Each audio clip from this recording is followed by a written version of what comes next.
Yo, Geeks, aqui é o LP e vocês estão no canal do Geek Brasil. Fiquem ligados que esse vídeo contém spoilers.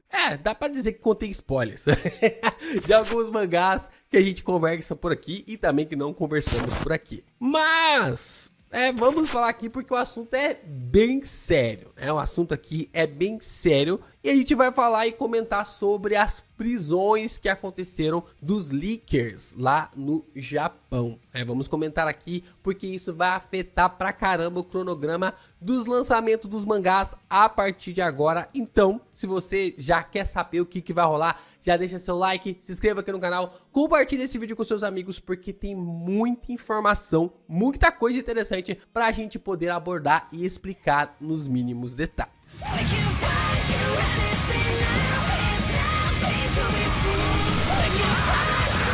Vamos lá, aqui tô com uma matéria relacionada de uma forma como é explicado para nós todo o contexto e o que aconteceu, como que a prisão dos leakers e a forma como os capítulos vão ter datas, né? Os mangás vão ter datas alteradas agora em suas divulgações. Bom, a gente sabe aqui que duas pessoas, incluindo um proprietário de uma empresa em Tóquio, foram presas pela polícia da prefeitura de Kumamoto sob suspeita de violar a lei dos direitos autorais ao postar imagens de revistas de mangás na internet, antes que fossem liberados de uma forma oficial. É sinônimo ali, né? Mas uma coisa é uma coisa, outra coisa é outra coisa. Segundo a polícia, os dois negaram algumas das acusações, afirmando que não publicaram as imagens. Então nós temos aqui esses pontos apresentados para nós de que os leakers acabaram sendo presos. E os leakers que acabaram sendo presos são os leakers principais da divulgação que ocorre tanto no Twitter quanto também em outras plataformas como TikTok, Discord e tudo que temos por aí também. Os suspeitos detidos são incluídos ali sobre um estrangeiro, né? A forma, eu não vou dizer aqui o nome da pessoa, né? Porque não convém, mas a forma como é colocado é que a acusação basicamente é sobre a suspeita de violar os direitos autorais. E a gente percebeu muita coisa sendo apreendida pela polícia japonesa e isso acabou levando ali toda uma investigação ao ponto de colocar os três estrangeiros, né, assim de uma forma presa no país. De acordo com uma investigação da polícia, os dois suspeitos foram presos pelos seguintes motivos. Em março do ano passado, postaram na internet sem permissão dados de imagens de um popular mangá serializado na revista Weekly Shonen Jump da Shueisha, provavelmente a Jujutsu Kaisen, poucos dias antes do seu lançamento. A liberação disponibilizando os dados para visualização. No dia 31 do mês passado, ele foi suspeito também de violar a lei de direitos autorais ao usar um smartphone para fotografar e reproduzir a imagem de uma revista de mangá 5 dias antes do seu lançamento. Os dois adquiriram a revista em uma loja em Tóquio antes da data de lançamento. A polícia acredita que pode haver outras pessoas envolvidas e está investigando os detalhes da operação. Então, até um tempo atrás, não sei se vocês estão nesse meio de mangás há muito tempo, mas até um certo tempo atrás, nós observamos que os japoneses faziam essa transição. Só que aí, o que acontecia?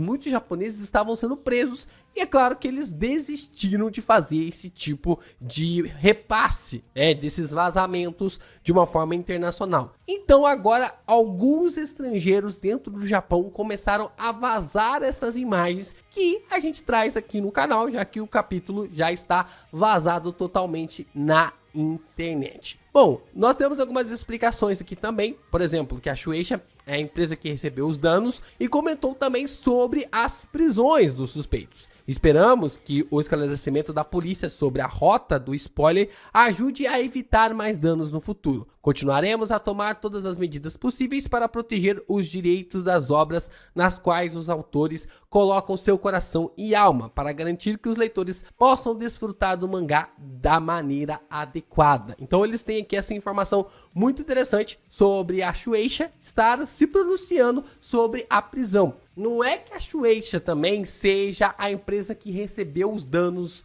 só. várias empresas, várias editoras, inclusive a Kodansha, também está nesse meio, já que temos imagens de Blue Lock sendo vazada aí quase toda a semana. Então nós também temos na imagem de aprisionamento da polícia ali alguns contextos relacionados a essa obra futebolística. Então não é só a Shueisha, mas a Kodansha também. E aí que cai a questão, né? Tipo assim, mas LP, o que tem de errado nisso? Por que tem esses vazamentos acabam sendo ali de uma forma meio errada? O que tá acontecendo no mundo ao redor? Bom, se vocês não sabem, antes de tudo, os mangás, eles são publicados por revistas, né? Nessas revistas, nós temos elas tantas digitais, que vocês podem ler na Manga Plus, quanto também em versão física, que é a Weekly Shonen Jump e outras revistas também. Eu tenho uma aqui, que é a edição do Luffy com a Uta, e eu tenho também uma edição do Asta desse ladinho aqui, que é a última edição focada ali em Black Clover, quando saiu na capa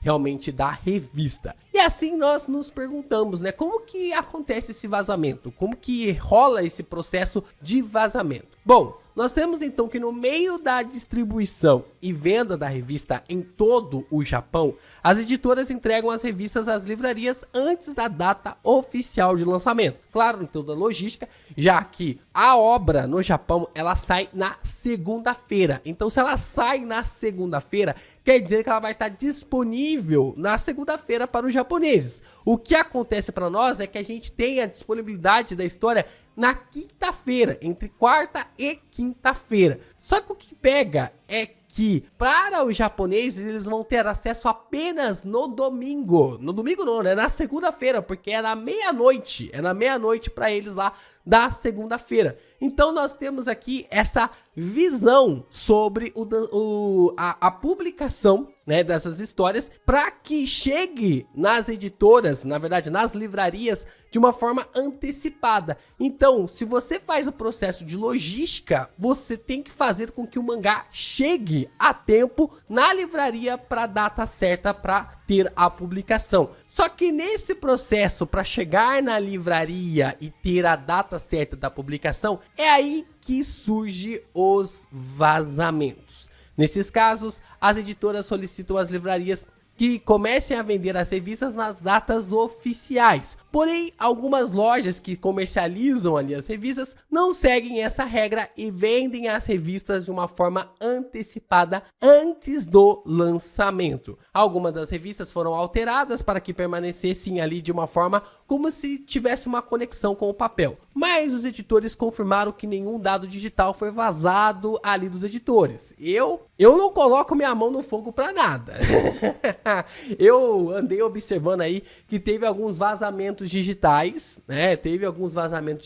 Então, cara, é uma parada complexa. A parada de vazamento sempre foi e sempre será complexa. Então, é claro, nenhum editor vai bater no peito e vai falar: eu tô vazando. Tô vazando. Ninguém vai fazer isso. Mas é claro que ao mesmo tempo tem essa percepção também de que também existe a possibilidade, a disponibilidade das ROMs que estão de forma digitais vazarem também nesse contexto. Bom, aqui é explicado que quando as imagens são publicadas em redes sociais, como o Twitter, a natureza dos sites dessas redes sociais é que são publicadas baseadas nos interesses dos utilizadores, são apresentados como recomendações, etc. Isso significa que é um processo de que o usuário involuntariamente acaba tomando um spoiler do próximo capítulo sem querer. É algo realmente muito chato, por isso que as tags e as formas como é colocado ali para não tomar esses spoilers é de uma forma importante, mas é um intuito que não tem como realmente evitar. A gente observa que em um caso, a editora recebeu mais de 1000 reclamações de leitores em um certo período de quase uma semana, incluindo reclamações como: vou interromper minha assinatura da Jump. Provavelmente deve ter sido na semana em que nós tivemos aquele fatídico capítulo 236 de Jujutsu Kaisen. Depois desse capítulo aí deve ter muitas reclamações. No entanto, em muitos casos, os vazadores excluem as imagens antes que a solicitação seja feita, evitando assim a suspensão da conta, e a resposta não acompanha o ritmo da situação, disse Minya Tomishige, chefe da divisão de propriedade intelectual da Shueisha. Então, é claro, os caras publicam, repassa ali pra Deus e o mundo, depois eles apagam. Então, tipo assim, quando o Twitter vai tentar fazer alguma coisa, a conta vai tentar cair ou vai quebrar a situação, não dá pra fazer mais nada porque as imagens foram apagadas. E assim ele acrescentou que o fato de as obras serem lidas gratuitamente resultou em uma situação em que os autores não estão recebendo lucro justo. Acreditamos que tirar fotos de obras de mangá sem permissão e divulgá-las no SNS constitui uma violação dos direitos autorais. E nós estamos neste processo para pedir que esse comportamento seja interrompido. É um ato imperdoável que pode abalar a própria estrutura da própria indústria. Bom, vamos lá, vamos comentar um pouco sobre esse assunto. Eles estão na razão completamente, não tem o que falar, não tem o que dizer sobre falar, não, eles estão errados. Não tem, gente, a história deles, as obras são deles e se eles quiserem realmente ferrar com tudo, eles vão ferrar com tudo nessa situação de que eles estão protegendo aquilo que pertence a eles. Agora, eu também visualizo isso de que tá um pouquinho na hora da Shueisha melhorar um pouquinho mais a forma como elas lidam, né? A forma como eles podem lidar com as histórias e os mangás, como é publicado, como é divulgado. Eu até mesmo fiz uma postagem no Twitter recentemente que a quantidade de mangás japoneses, de volumes japoneses que estão sendo vendidos para o Ocidente está aumentando. E com esse aumento, é muito nítido que uma hora ou outra a Shueisha vai ter que começar a lançar os seus volumes de forma simultânea para o mundo todo. Coisa que não acontece. Hoje, por exemplo, se sai um volume de One Piece, no Brasil vai demorar 5, 6 meses para esse volume também ser lançado. Quase 6 ou 8 meses, né? Demora muito, tem um delay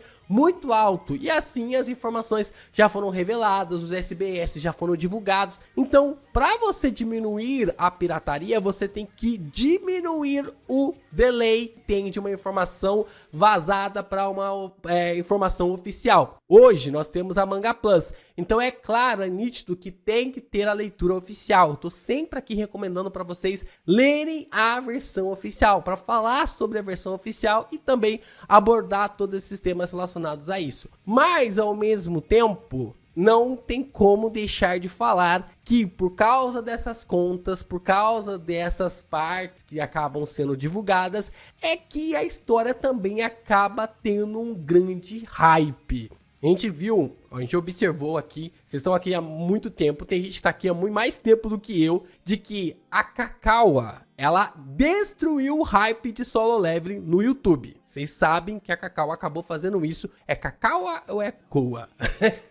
Eu acho que é Kakawa, eu não lembro. Mas a gente falava de Solo Leveling aqui no canal e eles vieram massacrando, eles destruíram o hype. E ao mesmo tempo, gente, cara, quando você gosta de uma história, quando você acaba lendo e abordando, você recebe essas informações, quer ter algo sobre essa história. Você quer ter o volume físico, você quer ter ali um figure, você quer ter ali um Funko, né? Você quer ter essas coisas assim pra você ter pelo menos um pouco do seu personagem ou da sua história favorita perto de você. Mas o que eles estão realmente trabalhando é no que pode ser colocado e no que pode ser deixado de lado. E eu acho que muita gente já estava reclamando que já estava ali numa situação muito escrachada. Tava se tornando ali de uma forma muito escrachada. As divulgações no Twitter, de uma forma muito aberta, quase o céu aberto ali.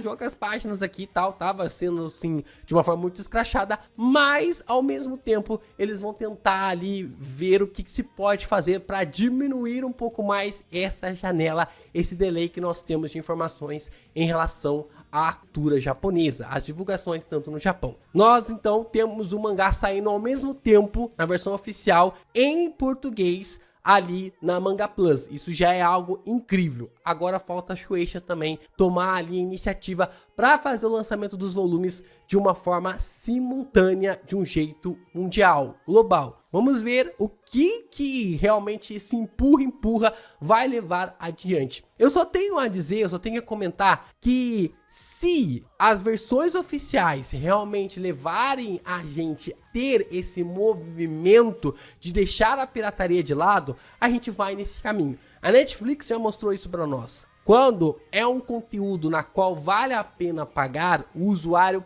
paga para ter isso, porque ficar procurando onde você pode ler, onde você pode assistir é algo muito chato. Quando você sabe onde tá a sua animação, a sua série, o seu filme, você vai lá e assiste. Agora, para você ficar caçando, para você ficar procurando onde que está a informação, onde está a obra, é algo muito chato. Então eu espero sim que a Shueisha melhore bastante ali o site da Manga Plus, que os sites acabam sendo publicados de uma forma mais simultânea, tanto agora ali o serviço de assinatura possa expandir para outros idiomas e ao mesmo tempo nós possamos ter os volumes sendo lançados de uma forma simultânea. E o que isso vai afetar no final das circunstâncias? Agora, os capítulos não saem mais na quarta-feira, né? Os vazamentos não acontecem mais nas quartas-feiras. Provavelmente agora os vazamentos vão acontecer na quinta-feira de manhã. Na quinta-feira de manhã é onde vai acontecer os vazamentos. E a publicação do mangá vai voltar a ser na sexta-feira. Já era assim, né? Os vazamentos aconteciam